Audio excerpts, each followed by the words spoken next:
छत्तीसगढ़ के बस्तर में लगातार हो रहे बारिश के कारण बाढ़ के हालात हैं और बाढ़ से कई क्षेत्र जलमग्न हो चुके हैं। कई पुल और पुलिया के साथ में सड़क भी बह चुके हैं। इसको लेकर छत्तीसगढ़ में जैसे ही जापान दौरे से वापस पहुंचे मुख्यमंत्री विष्णुदेव साय ने आज न केवल वहां का दौरा किया, हवाई दौरे के साथ में अधिकारियों के साथ में बैठक भी ली। इस दौरान में कुछ मंत्री भी उनके साथ में मौजूद रहे। लेकिन बस्तर के हालातों को लेकर फिलहाल किसी का छत जो है वो बह गया, किसी का घर बह गया और उसके साथ में कई अन्य परिस्थितियां वहां पर निर्मित है, जिसको लेकर आवश्यक दिशा निर्देश मुख्यमंत्री ने दिए हैं। और वहीं आश्वासन भी वहां के लोगों को, आदिवासियों को दिया है कि आने वाले समय में जो व्यवस्थाएं हैं वो यहाँ पर फिलहाल सुधार ली जाएगी। इसके साथ में सड़क के साथ में पुलिया का भी जो विकास है, जो नए बनाने का निर्माण कार्य है, उसको भी बेहतर तरीके से किया जाएगा ताकि पहली बारिश और सामान्य बारिश में भी सड़कें और पुलिया न बहे। इसको लेकर न केवल निर्देश दिए गए हैं बल्कि आदिवासियों से ये भी कहा गया है जिनके छत नहीं रहे, जिनका घर नहीं रहा, वो भी ढह गया, वो भी बह गया, उनको भी आने वाले समय में पीएम आवास को लेकर जो व्यवस्थाएं हैं वो की जाएंगी।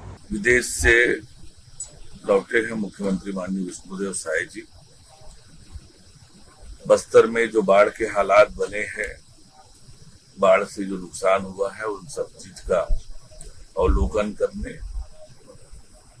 के लिए दंतेवाड़ा क्षेत्र में जा रहे हैं। निश्चित रूप से ये मुख्यमंत्री की संवेदनशीलता को बताता है कि आते ही तुरंत बस्तर के दौरे पर गए।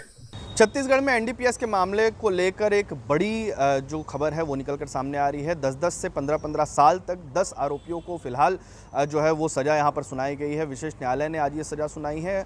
वकील ने बताया कि जिस तरीके से 2022 का ये मामला था और लगातार बड़े पैमाने पर पुलिस ने कार्रवाई की थी, इस छापेमार कार्रवाई में नशीली टैबलेट्स के साथ में कई अन्य सामग्रियां भी मिली थी और उस मामले की सुनवाई आज जब कोर्ट में हुई तो फैसला कोर्ट ने सुनाया है जिसमें 10 साल और 15 साल की सज़ा कई आरोपियों को यहां पर दी गई है। ये रायपुर पुलिस के लिए एक बड़ी मिसाल भी है और साथ ही साथ उन आरोपियों के लिए भी एक बड़ी और कड़ी सज़ा इसे माना जा रहा है, जिससे आने वाले समय में एनडीपीएस एक्ट के तहत जिन भी मामलों की गिरफ्तारियाँ होती हैं, पुलिस अगर उस पर सही तरीके से कार्रवाई करे, सही साक्ष्य प्रस्तुत करे तो कड़ी सज़ा दिलाने में न्यायालय को सफल जो है न्यायालय वो जिस तरीके से कड़ी सफलता यहाँ पर पुलिस को मिलती हुई नजर आएगी। 2022 का मामला था, थाना आजाद चौक में कार्रवाई की थी। इसमें कुल 8 आरोपी को गिरफ्तार किया गया था और विवेचना करके माननीय न्यायालय एनडीपीएस विशेष न्यायाधीश श्री पंकज कुमार सिन्हा के न्यायालय में पेश किया गया था।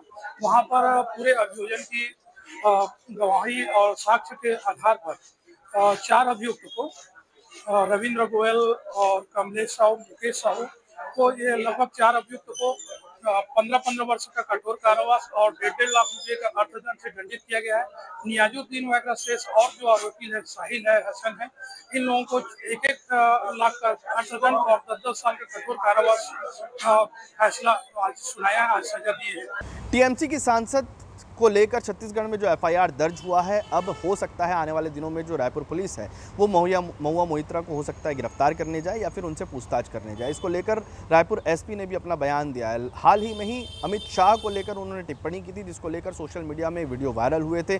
उनकी टिप्पणियों को लेकर भाजपा की तरफ से गोपाल सामंतों ने रायपुर की पुलिस पर के साथ में एफआईआर उनको लेकर गिरफ्तार करने को लेकर दर्ज करवाया था और कई साक्ष्य भी उनकी तरफ से दिए गए थे। अब पुलिस इस मामले की तह तक जा रही है कि किस तरीके का एक्शन फिलहाल महुआ मोहित्रा को लेकर लिया जा सकता है। हो सकता है आने वाले दिनों में उनकी गिरफ्तारी या उनसे पूछताछ करने भी रायपुर पुलिस महुआ मोहित्रा के पास पहुँच जाए।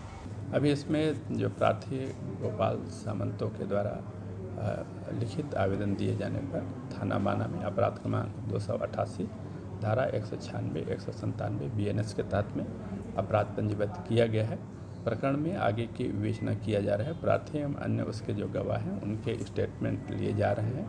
आगे प्राप्त साक्ष्यों के आधार पर आगे की कार्रवाई की जाएगी। क्या पुलिस उनसे भी पूछताछ करने के लिए जाएगी? जो साक्ष्य प्राप्त होंगे उस आधार पर आगे की कार्रवाई की जाएगी। रायपुर में अब बाइक सवारों को बिना हेलमेट के पेट्रोल नहीं दिया जाएगा। पेट्रोल एसोसिएशन की तरफ से ये बयान जो है वो जारी किया गया है और इसके साथ में उन्होंने ये भी कहा है कि आने वाले दिनों में लोगों की जागरूकता के साथ में हादसों को कम करने और हादसे में होने वाली मौतों को कम करने के लिहाज से भी ये बहुत ज़रूरी है। हालांकि इसको लेकर एसपी, जो रायपुर एसपी हैं, उन्होंने भी सराहना की है। उन्होंने भी ये कहा है कि हादसे लगातार छत्तीसगढ़ में सबसे ज़्यादा इसी तर्ज पर होते हुए नज़र आते हैं, लोगों की मौत होती हुई नज़र आती है क्योंकि उनकी तरफ से हेलमेट नहीं पहना गया होता है और जब भी कोई हादसे का शिकार होता है तो उसके कारण मृत्यु की सबसे बड़ी वजह सर पर चोट लगना या हेलमेट का ना होना ही पाया जाता है। इसको लेकर उन्होंने ये भी कहा है कि आने वाले दिनों में जो चाहे वो नशे के पर लेकर जो पुलिस काम कर रही है या फिर हेलमेट को लेकर जो पुलिस काम कर रही है, वो दोनों ही कार्रवाइयाँ लोगों के लिए बेहद ज़रूरी हैं और उनकी सुरक्षा के लिए बेहद ज़रूरी है। गंभीरता लोगों को पता चल रही है तो लोग स्वयं से आकर के इस कार्रवाई के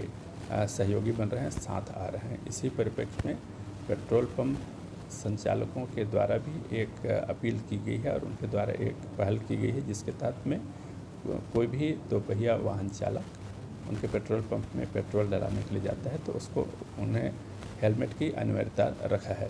तो ये उनके द्वारा जो किया गया पहल है वो सराहनीय है। पुलिस उनका हर संभव प्रयास करेगी।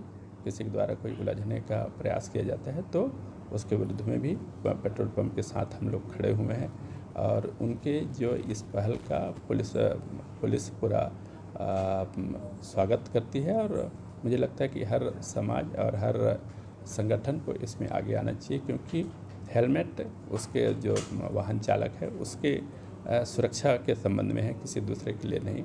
छत्तीसगढ़ में राजधानी रायपुर की पुलिस को लगातार ड्रग्स को लेकर सफलता हासिल हो रही है। बड़े पैमाने पर अब तक 45 से ज़्यादा ऐसे अपराधी हैं जो गिरफ्तार हो चुके हैं, पेडलर गिरफ्तार हो चुके हैं और उनमें भी 4 से 5 महिलाएं हैं। सर्वाधिक मामलों को लेकर छत्तीसगढ़ में राजधानी रायपुर में ही ड्रग्स के मामलों पर अब तक कार्रवाई देखने को मिली है। लेकिन दूसरी तरफ देखा जाए तो पुलिस जिन तमाम अपराधियों को पकड़ती है, जिन पेडलर्स को पकड़ती है, उनसे ये उगलवाने में पुलिस अब तक सफल नहीं हो पाई है कि किस तरीके से ये जो ड्रग्स है वो न केवल पाकिस्तान से बल्कि अन्य क्षेत्रों से भी राजधानी रायपुर तक, छत्तीसगढ़ तक पहुँच रहा है। हालाँकि अब रायपुर पुलिस की कार्रवाई के बाद, क्योंकि राजधानी रायपुर में सबसे बड़े पैमाने पर ड्रग्स पर कार्रवाई हुई और इसके बाद में जो तमाम कैफ़े हैं जिन जगहों पर पार्टीज़ ऑर्गेनाइज होती हैं, चाहे वो कैफ़े की बात कर ले, बार्स की बात कर ले या अन्य पार्टी स्थलों की बात कर ले, वहाँ पर से अब ज़रूर ये ड्रग्स पेडलरों का जो तरीका था वो यहाँ पर बदलता हुआ नज़र आया, क्षेत्र जो है वो बदलता हुआ नज़र आया। अब रायपुर के पेरीफेरी में रायपुर के जो अन्य क्षेत्र हैं, चाहे वो बिलासपुर की बात करें,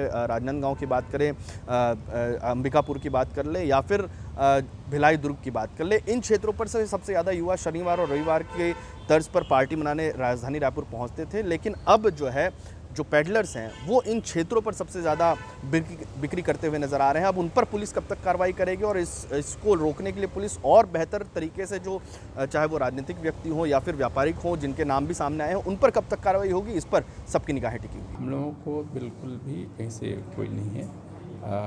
पुलिस नशे के विरुद्ध में लगातार काम कर रही है और फिर बहुत अच्छे से काम कर रही है। हम लोगों का अभी तक का प्रारंभिक जो काम था वो ये था कि मुख्य जो सप्लाई चेन था उसको ब्रेक करना।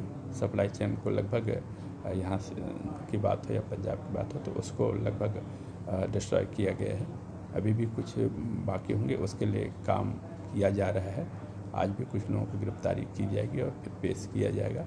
इसमें जो लोकल नेटवर्क है, जो सप्लाई नेटवर्क का पार्ट हो सकता है या फिर एंड यूज़र हो सकता है, उसके लिए अलग से रणनीति है जिसके तहत में सभी के डाटा की एनालिसिस की जा रही है और उनके विरुद्ध में भी कार्रवाई की जाएगी। जहां भी इस प्रकार के ड्रग के जो स्मगलिंग का जो नेटवर्क है उसके विरुद्ध